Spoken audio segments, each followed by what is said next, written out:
Thanks for joining us. I'm Brittany Folgers. And first tonight, making the trip to school safer. Oregon's Department of Transportation is about to pour millions of dollars into about 24 schools. Alma McCarty took a look at where that money's coming from and where it's going. Alma. Well, Brittany, this is all thanks to a federal grant. The whole safe routes to school idea isn't new, but over the past several years, since 2017, the state has committed to increase the funding dedicated to this effort. The latest round of improvements will kick off soon.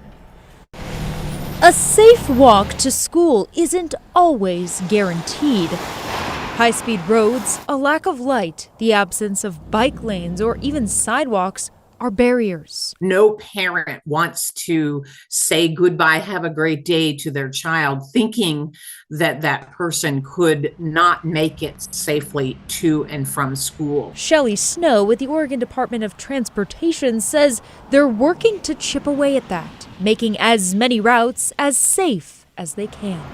Upgrades are on the way around schools like Witch Hazel Elementary in Hillsboro and Templeton Elementary in Tigard. 24 more school routes across the state of Oregon will also get much needed enhancements like signage, crosswalks, sidewalks, and curb ramps to the tune of $32.4 million. The projects all for Title I schools were selected from more than 80 applications. We're talking about rural areas, suburban areas, urban areas, a real mix of schools and neighborhoods. As for a timeline, each of the 26 improvements should be complete within the next couple of years. Part of the agreement is they have to report to us on their progress so that we make sure these funds are going to where they need to go, that they're actually making a difference. And over the years, it has been amazing to see community after community, school after school, neighborhood after neighborhood, making these kinds of improvements. Now, at this point, we do not have the specific plans for each safe route to school just yet, but you can get an overview of what's to come. We will have a link of that breakdown, plus the cost of each project, up on KGW.com. Brittany? All right, Alma, thank you. Portland's gun violence epidemic is impacting student safety as well. In the last 3 months, we've seen 4 shootings outside Portland high schools. Now, Portland public school officials are slated to meet with public safety officials to discuss solutions. This morning, the Business Alliance invited the police chief, sheriff, and DA to its monthly breakfast to discuss the issues plaguing Portland, and that includes gun violence. Portland Police Chief Chuck Lavelle said there are a lot of guns on our streets, and they're seeing them in places they don't typically see them. He says it may explain the shootings outside Jefferson, Cleveland, and Franklin high schools dating back to October.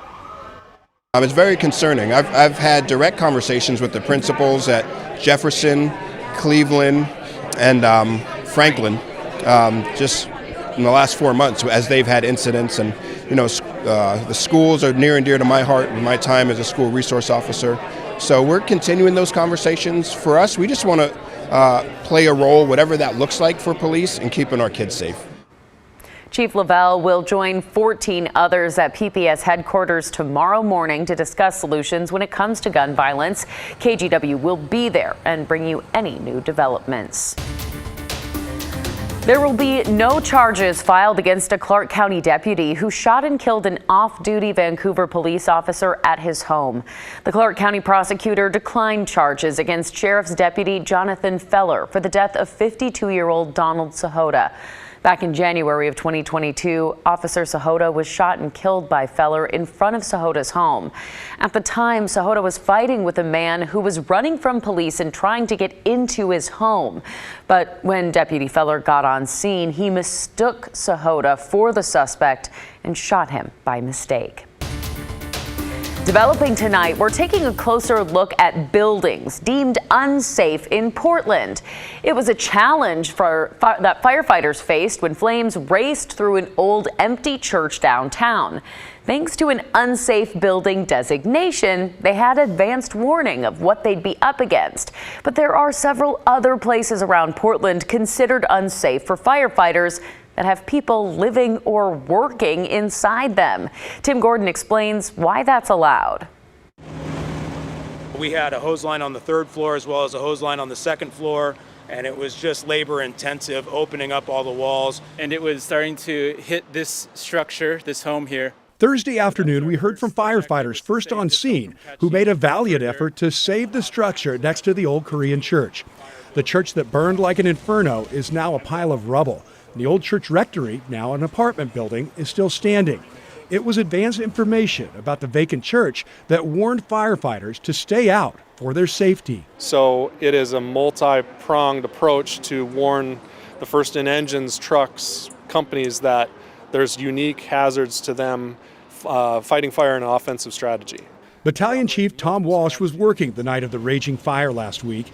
He is also a structural engineer and coordinator of the Fire Bureau's Unsafe Building program. The program has a list, and the church that burned was on it. Many on the list are not vacant, like the Barber Court Apartments in southwest Portland.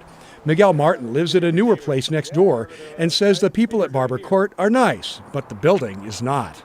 It just looks bad, man. It's cracking, it's getting worse and worse. I mean, nothing's really being done about it. Again, the Fire Bureau unsafe designation is for firefighter safety. Other city inspectors decide if buildings are so dangerous they need to be condemned. For instance, this tall old home in Southwest is on the firefighters' unsafe list, but it's been operating as an apartment building for a long time.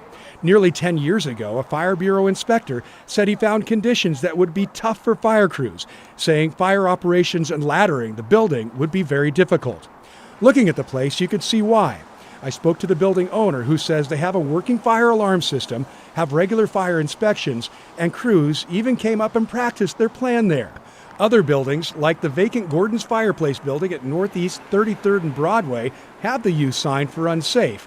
Although looking at this place, it's obviously a danger to enter. But others, where people continue to work or live, They're completely within the fire code, building code to be operated in the manner that they're in. And there's numerous of them. And they're relatively safe for day-to-day habitation and use, but they present unique hazards to responders. Tim Gordon, KGW News. Let's get you caught up on tonight's other headlines. At least 7 people are dead following severe storms that rolled through the southeast part of the country. This video is of the damage from a tornado that demolished homes and uprooted trees in central Alabama. 12 people were also hurt when that tornado hit. Another person was killed in Georgia, where wind knocked out power to thousands. First responders are still assessing the damage and hope to get an aerial view of the city in the morning.